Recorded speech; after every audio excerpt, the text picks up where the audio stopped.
Hey everyone, welcome to another edition of The Bullet. My name is Paul Lathrop. I'm the Deputy Director of New Media for the Second Amendment Foundation. Joining me today on Training Friday, good friend Tom Walls of the Firearms Academy of Seattle. Tom, thanks for coming along today, man. Always a pleasure. Glad you're feeling better, Paul.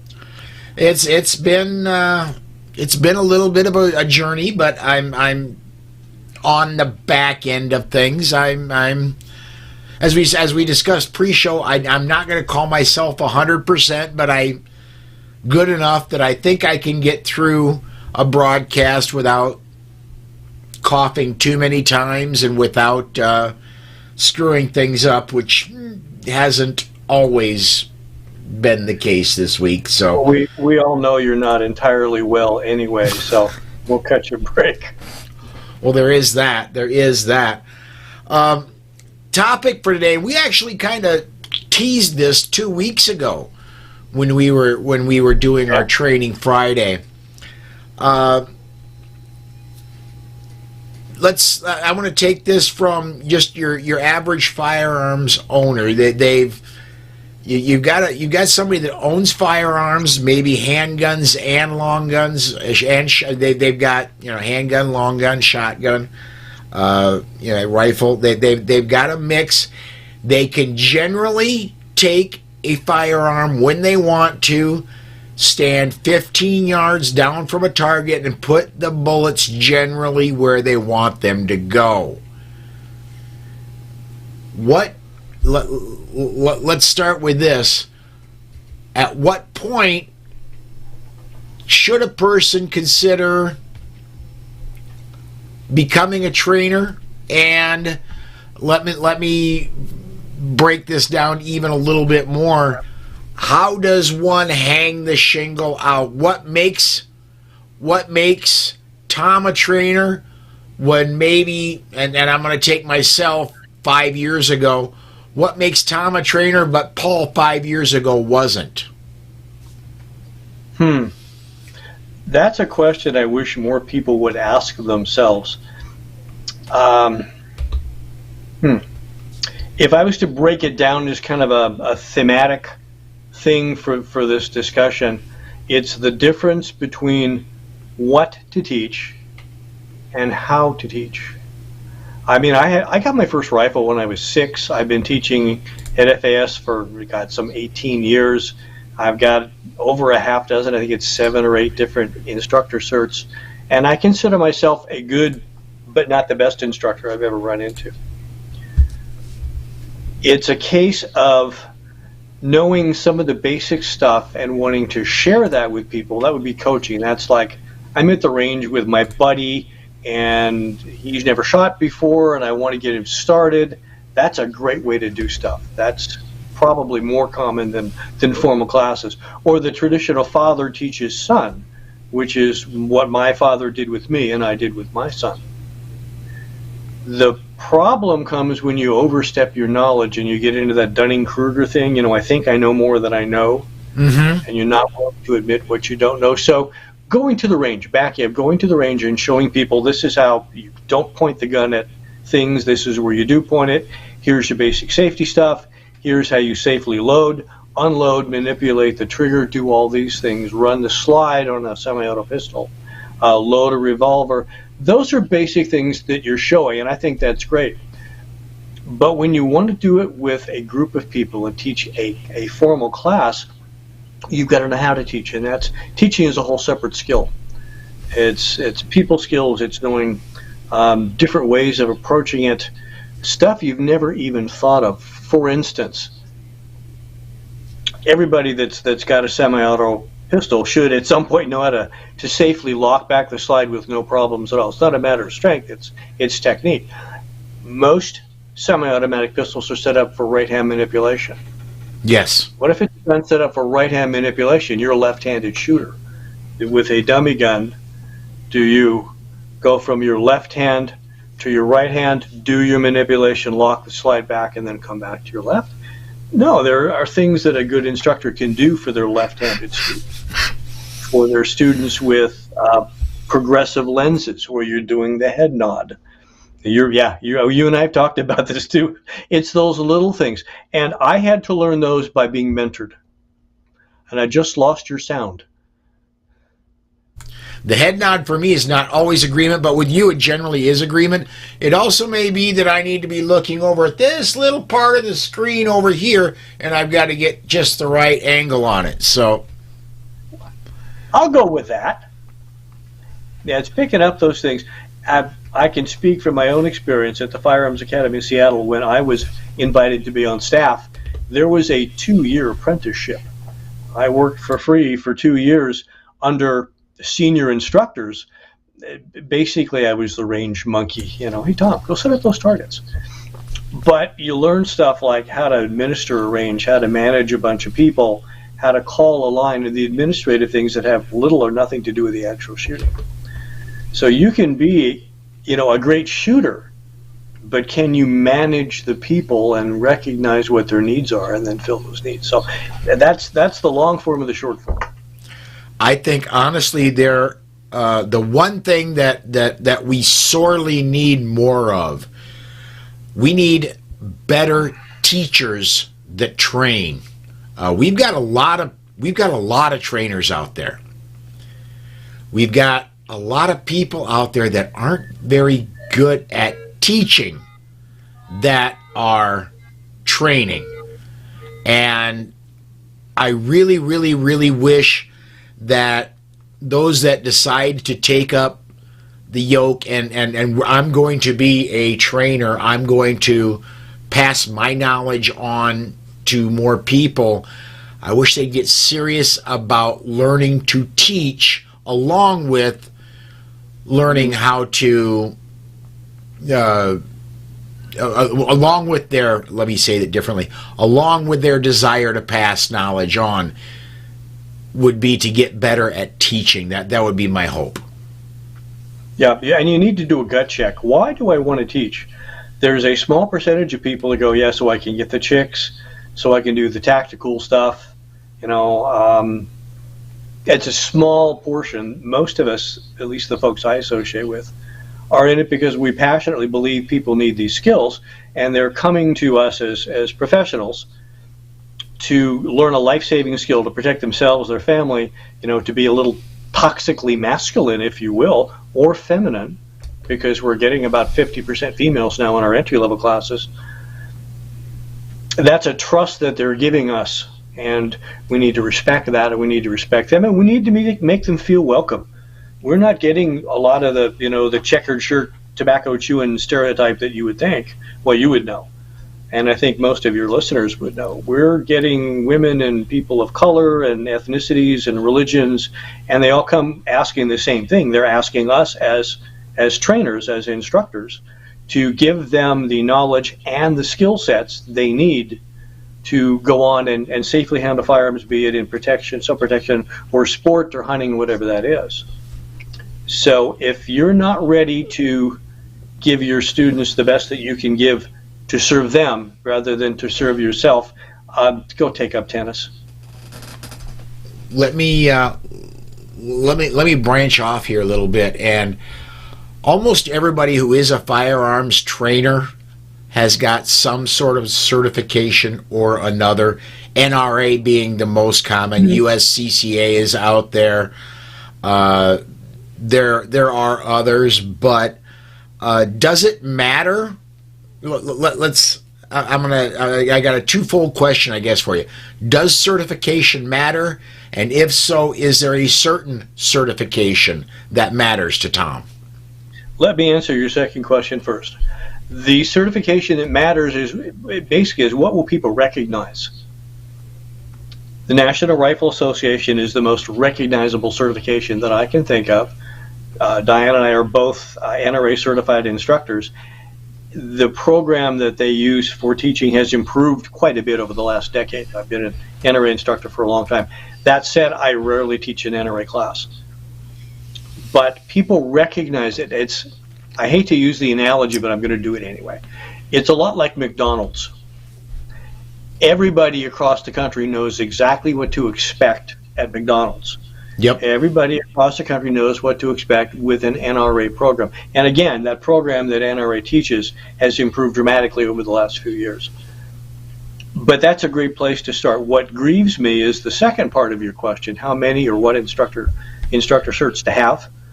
I would certainly want an instructor to have something equivalent to NRA, unless they've got something else that trumps that. When I see an instructor that only lists one cert or doesn't list any without anything else backing it up, I have a question mark. It's a running, I don't want to say gag or joke, it's a running concern in the profession to say that, oh my God, Joe Blow or Jane Doe just opened a school, and last week they bought their first firearm and took a course, and now they're instructors. That may be stretching the point a little bit, but I've actually seen it more than a few times. And they're honestly wanting to give and to teach, and they have the heart for it, and they don't have the experience to do it. It comes back again, if you can get someone to mentor you, I think that's as important to your development as an instructor as any of the certifications you have, because knowing how to teach the administrative stuff as well as the technical stuff, the physical stuff, it makes a big difference. I'm gonna make a hard left turn here. I drove truck for 20 years. I do not consider myself, even today, I've taken a ton of training. I do have a couple certifications for training. I'm a certified trainer in a couple ways, but I don't consider myself an expert trainer. I do not consider myself even an expert in firearms. Where I do consider myself an expert is in driving, specifically in driving semi-trucks, even though I don't do it anymore. When I very first learned to drive truck a little over 20 years ago, the company that I drove for, if you had a commercial driver's license and you'd passed your test and got your own truck, that was your qualification to train new drivers. Oh my goodness. Extraordinarily dangerous. I didn't kill anybody, but they and I initially refused to do it because I was scared of teaching people. At about 6 months, they said, you're going to do it, or you're going to be looking for another job. So I started training people. Talk about the blind leading the blind. Where I'm going with this, though, is the one thing I discovered when I started training truck drivers, and the better I got at training truck drivers over the more than 17 years I did it, the better you are at teaching somebody how to do it, the better your skill in that gets. I became a far better truck driver as I trained other people to do it. So, I can't say am I a better, since I gotten my certifications to teach firearms, am I a better shooter than I was? Yes. But that could just be, I just got to be honest with you, that could just be repetition and practice. And I'm continually striving to get better no matter what. I don't know if, what I guess I'm trying to ask, Tom, is will becoming a firearms trainer make you a better user of firearms? I believe so. I noticed this when I was teaching Taekwondo. I taught Taekwondo for 13 years. The way that martial arts instructors come about is they end up apprenticing under their current instructor to learn how to teach as well as what to teach. And I think it gave a pretty decent level of instructorship, not knowing only what to teach, but how to present it. What drills does this class need that I don't ordinarily need in a class? What does this student need to get past this issue? What's causing this stuff to happen? You and I talked on air about some stuff. You've got to be a subject matter expert, or at least try to become one. Keep up with the stuff. I tell my co-instructors, get on Facebook, hook up with the forums and stuff. You don't have to pontificate on your political views. You don't have to post a picture of your breakfast. but start looking at what other people are saying and doing, and agree or disagree, but at least learn from it. I grabbed these 4 just from by my recliner that Diane and I are going through. Some, I've got 1 or 2 I haven't quite read yet, in no particular order. Building Shooters. Okay. Dustin Solomon, it's the psychology. Here, I'll show that how you've got me screened up right. It's the psychology, the science of teaching. The short-term memory, long-term memory, how it encodes. I'm partway through this one from there we go. There we go. John Dobb. Standards for Handgun Defensive Training. I've told you before, I work more the self-defense side of the house rather than the competition side of the house. Mm-hmm. I want to know my enemy a little bit. Burglars on the Job is on my reading list. I want to know about them. I got to see them when I was working as a reserve cop for a bunch of years. Here's another one from Seeklander. Art of Instruction. You don't have to agree with them, but at least digest that stuff. Subscribe to a few of the magazines, some of the better ones. American Handgunner, if you just pick one if you're a handgun guy. See what's out there. I don't have to memorize every spec of every new flavor of the month striker-fired polymer handgun on the market. I want to at least be familiar with how to take them down, mm-hmm. how to manipulate them. If I have a student, you've got to be competent at doing that. And you've got to be confident enough to say, student, I don't know how to disassemble this gun. Could you show me? Because you need to be a learner as well as an instructor to keep moving on. And that's where the passion for it comes in. I had the privilege to train with Jim Cirillo. I was going to say before he died, but that's kind of inferred. It was a lot more animated. Well, yeah, there is that seance. I mean, you could always go do the seance. Yeah. But Mr. Cirillo, and as an aside, when I call somebody Mr., like Mr. Trump and then Joe Biden, he gets the honorific. He was amazing. He wouldn't remember me from Adam if he was suddenly reincarnated, but he was always going in that wonderful accent. Oh, that's great. How'd you do that? He was always learning new stuff. And that enthusiasm, even in his 70s, was infectious. So take classes. Go to other instructors. Even if I had one cop buddy when I was working one of the local PDs, and he was on the SWAT team. He worked at the state academy as an instructor, but he always went to classes. And he told us one time when he was training our reserve unit that he and his partner, they had a training company for doing building searches and entries and team tactics and stuff. And the instruction included a really weird shooting over the back, twisted up kind of thing. And he obviously thought it was weird, but he paid money. He thought he'd give it a weekend to try it out so he could at least articulate why he thought it was crap. And his buddy is over there just rocking this weird new space age technique. And he goes over and he says, John, what do you think of this? And John says, oh man, it's total bullshit. Tried it. If you watch John Wick movie and you see the central axis lock technique, can you recognize it and criticize it? Because John Wick doesn't do it entirely correctly. All these little things, you've got to stay on top of it. And you've got to read the history to know where we came from. And you've got to learn how to apply it. Because I will wager you serious money. You have a student that's got an issue of some type. They're pulling low left. They're flinching. It looks like a shotgun pattern. Whatever. Some other student under some other instructor has had the same problem. You can identify it. If they've got more than one, and generally it is, okay, what problems do we need to address and try to keep the number small? Which one do I need to address first? Which ones can I let go?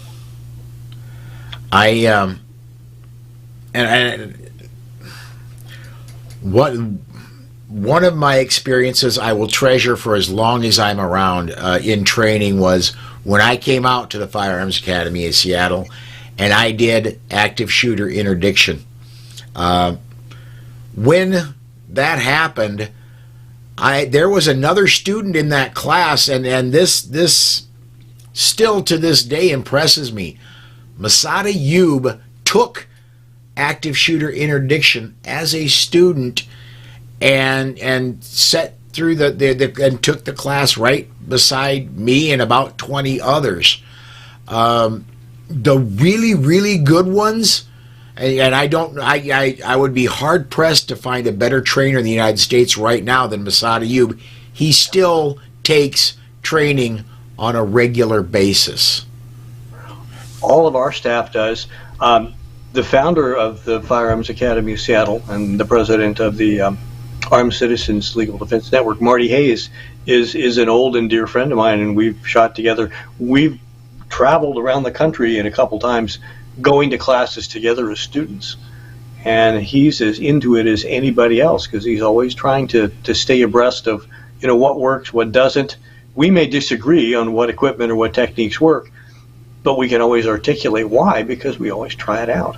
I'm not the best shooter on my staff. Nowhere near the best shooter on my staff. That's not my job. My job is to be the best teacher I can be. I wouldn't mind being a better shooter, and I work at it. Part of it with your students is also being able to motivate them, especially if they're tired or they're discouraged or they brought the gun from hell. First off, you never disrespect a student's gun, especially in the beginning classes. We get students with Bricos and Jennings and horrific pieces of stuff. Mm-hmm.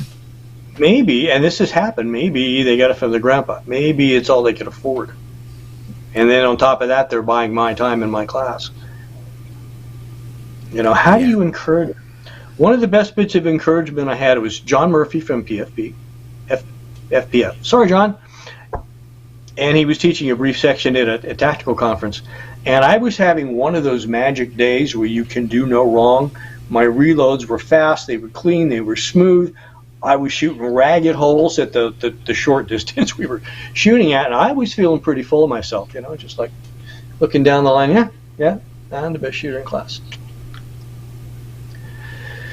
And he comes up to look at my target, and I'm expecting praise, and John goes, adequate, and moved on. And my first reaction was, you son of a bitch. Oh, that's what you're doing. And I have stolen it. I've thanked John for that since and told him I've stolen it. My grandniece is my Padawan and a student at FAS. And I've used that with her, and now she throws it back in my face when we're competing for the best target. So, yeah, the psychology of the people stuff is great. Yeah, there have been a few targets I have been extremely proud of, but nobody has done that to me yet. So just to get you to push a little, it's like shooting and doing the stuff you always do well. Yeah, I do right-handed shooting great. Good, shoot left-handed with just your left hand and let your right arm dangle, and you won't look as good in front of those other shooters. Oh, the old Inigo Montoya thing. I know something you don't know. I am not left-handed. Yeah, push the stuff you're terrible at. Honestly, ever since I had the very first time I went to take an instructor certification, I work the hardest on and every time I say this, I will get somebody commenting about it. I know I work most on my weak-handed only shooting. That is where I need the most help, and I've worked on it so much. I'm not great, but sometimes you'd be hard pressed to, if there were two targets, you would be hard pressed to see which is dominant hand, which is weak hand. When Diana and I practice, if we're not sure what we want to practice that time, but we're on the range, we'll pull out a qual or something, shoot it real quick, not a lot of rounds, see what we're sucking at that day, and then practice that. Which brings me to another, coming back to the instructor stuff, brings me to another point. I have gone to places where the instructor never fired a shot. The usual excuse being, well, you didn't come here to see me shoot. There are a couple of well-known instructors that are well-known for that. Mm-hmm. When I went to certain police training, I don't want to embarrass them because they're good people, but the instructors never fired a shot. I don't believe in that. You know, you can disagree with me, but you need to model as an instructor, model the behavior.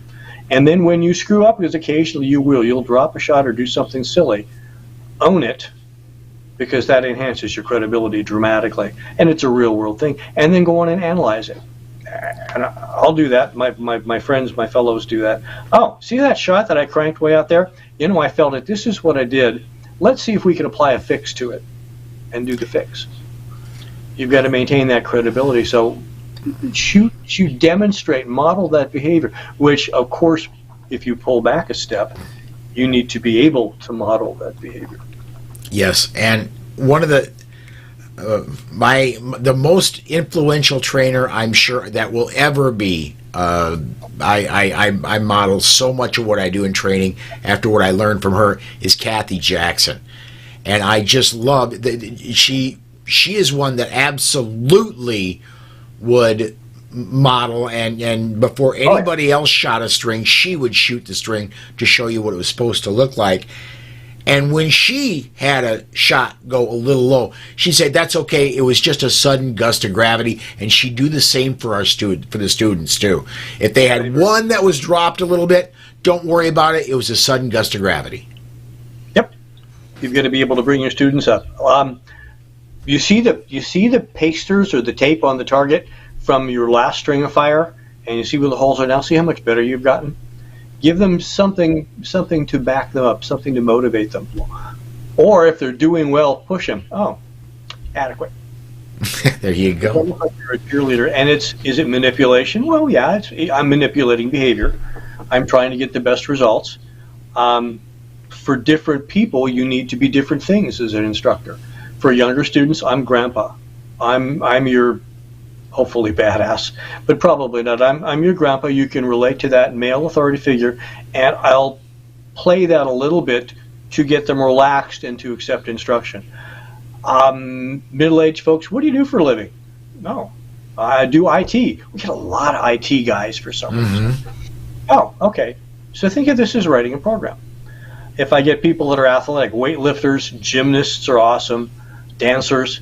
Okay, they think more in physiology. Okay, the reason you're doing this, pull the scapula back together to create a more stable base here. Tighten that muscle group, and then this will, and then they can relate. So being able to take on a lot of persona helps. I go back to think of my mentors. Marty Hayes, number one.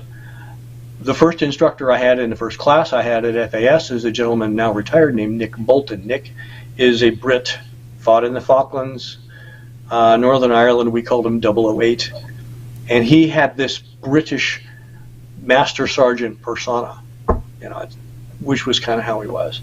And sometimes if I want to be,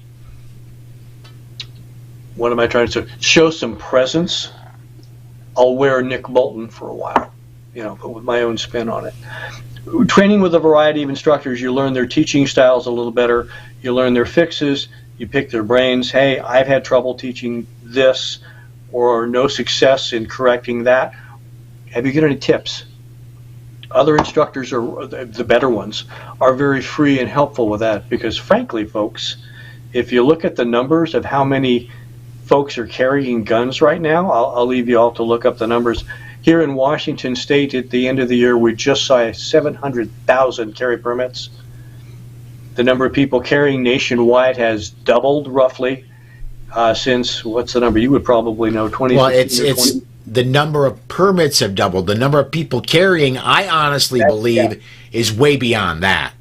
And my point being is now we have fully half the United States, half the states of the United States don't require a carry permit. So who knows what the numbers are. From a business point of view, there's a lot of meat on that bone if people understand the benefits of training. So there's another side of being an instructor. How do you market it? Fortunately, I don't have to deal with that. That's our owner and director's issue, and she is welcome to it, and by the way, does rather well. There's so much in teaching and getting across to people rather than just showing the mechanics of shooting, which is certainly what we need to do. But to do it to a group of people that varies, that you may never see again, and give them the best value for their effort. to respect them as people coming to you for help to either put meat on the table or to save innocent life, or both. Well, we're at the bottom of the hour. We've used up our time, but I want to explore one more thing before we take off here. And I'm asking Tom if I'm going to take myself and go back 5 years. I've not gotten any certifications. I'm just your average Joe gun owner, been through training a little bit. Should I get certification if I'm going to take people out to show them how their firearm works, make sure they're safely pointing down the correct way when they touch off rounds to go towards a target? At what point should I get certified before I go and do X, Y, or Z? I would say you're good if you're doing family or very close friends, but as soon as you hang out a shingle and advertise, as soon as you accept money or some type of trade, some remuneration for it, you really need to start looking at that. If you're going to go in some way professional, to receive some recompense for your services in your coaching, in your teaching, in your training, it will make you a better instructor, which is really more important than just having the shingle. You can't see behind the camera. We've got a couple. This is Diane's office, and I'm looking at 1, 2, 3 of her certifications that are just up here. I'm looking at her instructor development from Gunsight Academy, which was a 5-day course. There's a couple of classes she's got certs for. If you're going to go to the time and effort to be an instructor, you need to up your game, and you'll have a lot more fun doing it, because if you have the passion to do it as an instructor and to pass on that knowledge, you're probably curious for yourself to gain some more information, knowledge, and skills. And they literally go hand in hand. Well, and as I said, am I a better shooter than when I started taking instructor qualifications? Yes, I am. I don't know if I'm really ready to put that on becoming an instructor with the improvement. I do know, and going back to, I'm a ton better at driving truck when I started learning how to teach driving truck. You had to think about stuff that came easily for you as Paul the driver, but didn't come easily to Dave the new driver. Mm-hmm. You had to be able to understand it well enough to explain it in a way that they could understand, and that's hard. That's really hard. Don't mash the trigger, don't jerk the trigger, don't smash the trigger, don't dive on the trigger. What the heck does that mean? And by the way, how do I not do that? Right. Those are two questions that I don't hear asked a lot in other classes. With the instructor, well, that's why the problem, you're diving on the trigger. Okay, what's that mean? How do I fix it? You've got to be able to go that far. Yeah.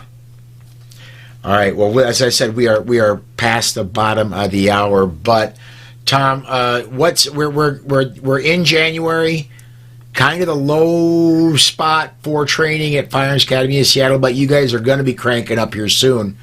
What do you got that you want to plug? I would recommend people go to the website www.firearmsacademy.com. Our intro classes fire up, I believe, early February with the bullet comes out the hole when you pull the lever class, to our concealed carry class. This is how you run out of a holster. This is how you draw safely from concealment. This is how you reholster safely out of concealment. This is how you do basic malfunction drills.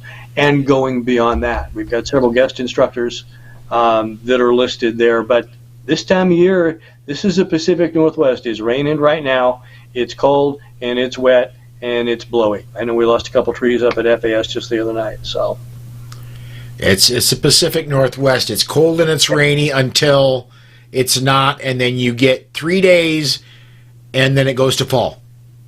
Well, what we generally tell people from states we don't want to populate, Washington State, we have 2 seasons here in Washington. We got the rainy season, and we have the last weekend in August. Not that far off, actually.